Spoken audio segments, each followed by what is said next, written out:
चलेंगे। देखो बाज़ार में सबके पोर्टफोलियो तबाह हैं, और अगर हम बाज़ार में इस चीज़ को लेकर दूसरों को कहें यार मुझे इतना लॉस हो रहा है, मुझे रातों को नींद नहीं आ रही है, मुझे वो हो रहा है, मुझे ये हो रहा है, तो दूसरा सुन लेगा, करेगा। अगर आप एक स्थितियाँ देखोगे ना, किसी भी व्यक्ति से पूछोगे जिसने ओला ली होगी, वो कहेगा आपको सर्विस बेकार है, मत लेना भैया। और कुछ ऐसे भी मिलेंगे जिनकी गाड़ी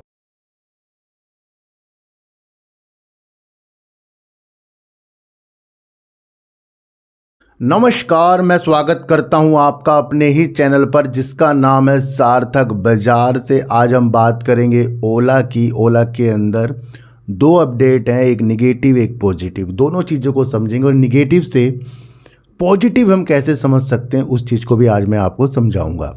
दूसरी बात करेंगे, ब्रोकरेज फर्म को सुजलोन एनर्जी के टारगेट काफ़ी ऊपर लग रहे हैं, पर धीरे धीरे वो कुछ और भी बता रहा है। उस नीतियों को भी आज हम समझकर चलेंगे।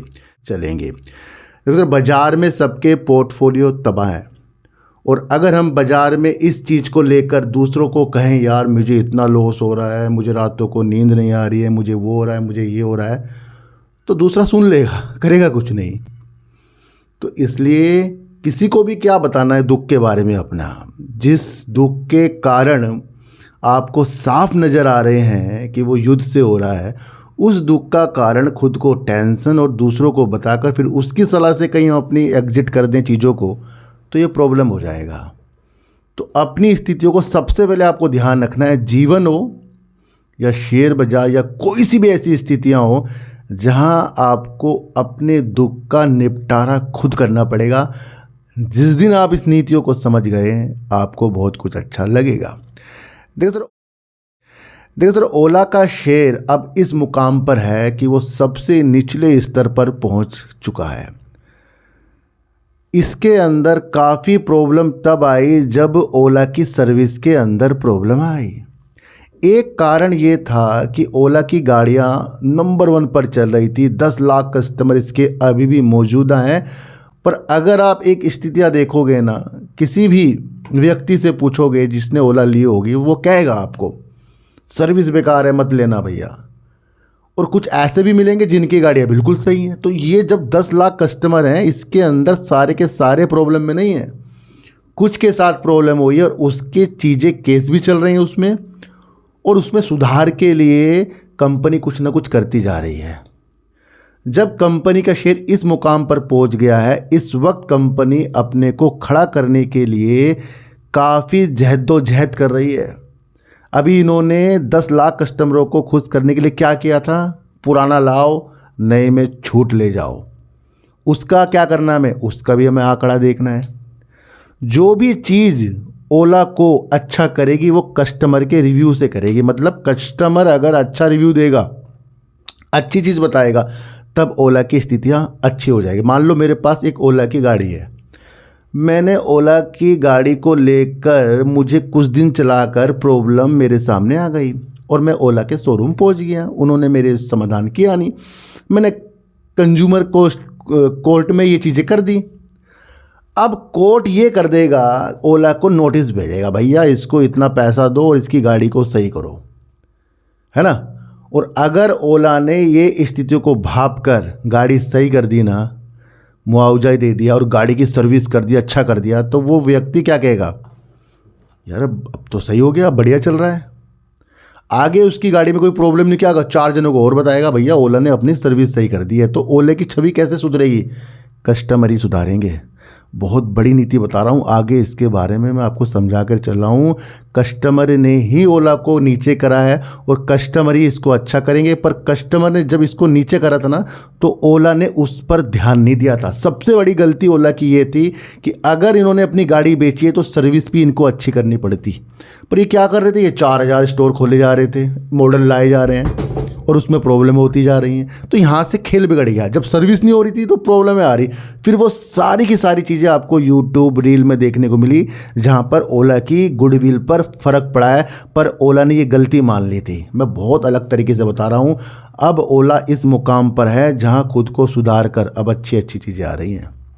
पहले निगेटिव न्यूज़ कर चलेंगे और निगेटिव न्यूज़ को आपको समझना है। देखो सर, मैंने आपको अभी ये इतना समझा दिया ये इस कारण से ताकि आपको ये न्यूज़ समझ में आ जाए। देखो सर, विशाखापट्टनम में सेवा में कमी के लिए, यानी कि इसकी जो सर्विस थी उसमें कमी के लिए ओला इलेक्ट्रिक पर 20,000 रुपये का जुर्माना लगा दिया कोर्ट ने।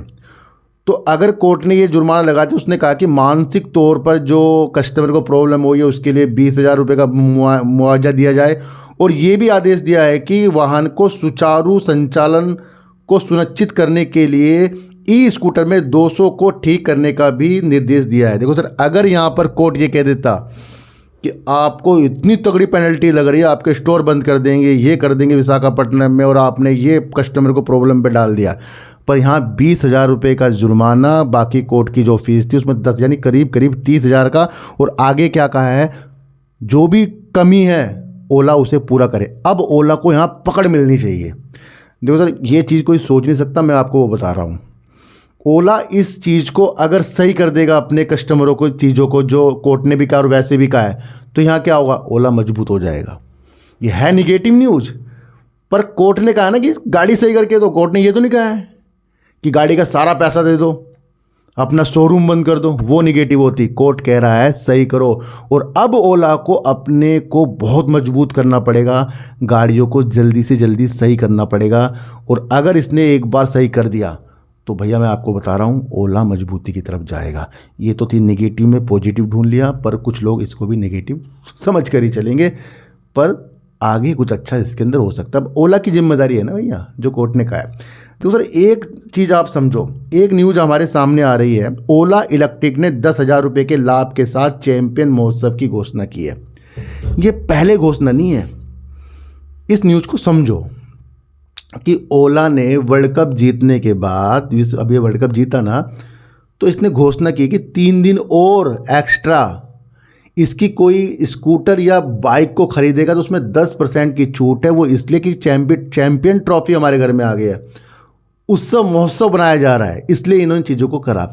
अब ये जीतने के बाद नहीं करा भैया, जीतने के बाद तो अभी आपको देखने को भी, अगर आप न्यूज़ में अच्छी तरह देखोगे ना, पहले जो मैच हुए उसके अंदर भी ओला ने ये किया था। उसकी अच्छी प्रतिक्रिया के बाद, यानी कि कस्टमर की अच्छी प्रतिक्रिया, अच्छी विश्वास जगाने के बाद ओला ने इसको 3 दिन और बढ़ाया। यानी कि अगर इसने 10,000 की छूट दी है आगे, और पहले इसने भी दी थी, वो पहले अच्छी निकल गई तब इसने आगे दी है। तो यानी कि हमें ओला के एक चीज़ पर ध्यान देना चाहिए कि ओला अंदर से सुधर रही है। और अगर इनकी गाड़ियाँ, एक तो वो जो इसने स्कीम चलाई थी पहले, इनसाइडर जो स्कीम चलाई थी, अब दूसरी स्कीम 10,000 रुपये वाली, ये सब का सब आपको जो देखने को मिलेगा वो मिलेगा मार्च के एंड में, अप्रैल शुरू में, कि ओला ने मार्च में इतनी गाड़ियाँ बेची। और अगर ओला की गाड़ियाँ पिछले वाले की बिक्री से ज़्यादा बिक गई ना, तो ओला यानी कि कदमों पर चल रहा है। भले ओला ये बता दे मैं ये कर रहा हूँ वो कर रहा हूँ, हमें देखना पड़ेगा मार्च का डाटा, क्योंकि फरवरी में तो सबसे डाउन कर दिया था। और यहाँ अगर ये महोत्सव को दोबारा चला रहा है तो वो 3 दिन के लिए बढ़ाया, इससे पहले भी इसने बढ़ाया था। छोटी सी न्यूज़ है, समझना इसको आपको खुद पड़ेगा, मैं इससे ज़्यादा नहीं समझा सकता। ये एक निगेटिव न्यूज़ नहीं, एक पॉजिटिव न्यूज़ है।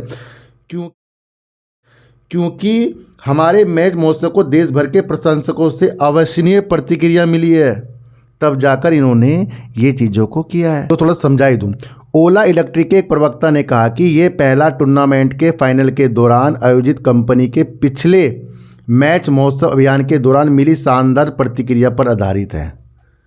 तो ये आप समझ कर चलें कि कंपनी के पिछले मैच महोत्सव भी अभियान इन्होंने चलाया था, उसके बाद है, यानी कि दूसरी है ये। तो अब आपको पूरा देखना पड़ेगा कितनी इकाई बिकी, और 20,000 वाला जुर्माना था वो भी मैंने आपको समझाकर बता दिया है। देखो सर, अब आप समझें कि ICICI सिक्योरिटीज़ ने 52% की बढ़त देख ली, किस पे, सुजलोन पर, यानी कि करीब करीब 65 रुपये के टारगेट उसने दे दिए। और तब जब 52 सप्ताह के निचले स्तर पर सुजलोन का शेयर है।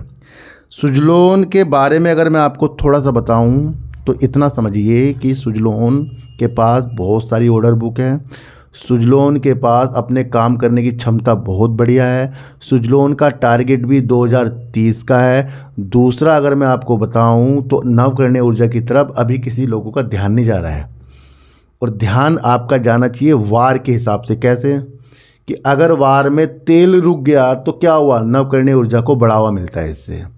इलेक्ट्रिक वाहन हो गए जहाँ पर जनरेटर चलाए जाते हैं, वहाँ तेल लगता था, वहाँ पर फिर इस तरीके से चीज़ें होंगी। बिजली भी गैस तेल से बनती ही है, तो उन सब के लिए पवन ऊर्जा, जल विद्युत ऊर्जा और सोलर पर हमारा ध्यान नहीं जा रहा है, पर पॉजिटिव है। तो अगर आज इसके 52% बढ़त के टारगेट दिए हैं तो ये कुछ अचंभित बात नहीं है, वहाँ भी जा सकता है और नहीं भी जा सकता है। पर सुजलोन का लक्ष्य क्या है वो आपको समझ कर चलना है कि एक दिन की तेज़ी और इतनी बड़ी गिरावट के बाद एक दिन की तेज़ी से हम कुछ अच्छे नहीं हो सकते, इतना तो आपको समझ कर चलना पड़ेगा। 65 रुपये का टारगेट दे दिया, बाई की रेटिंग दे दी है। अब ये आप पढ़िए, रेटिंग देने के बाद ये चीज़ अगर आपने पढ़ ली आप समझ जाएंगे। हालांकि ब्रोकरेज फर्म ने चेतावनी दी कि पवन टर्बाइन परियोजना के क्रियान्वयन में देरी या ऑर्डर प्रवाह में कमी कंपनी के भविष्य के दृष्टिकोण के लिए जोखिम पैदा कर सकती है।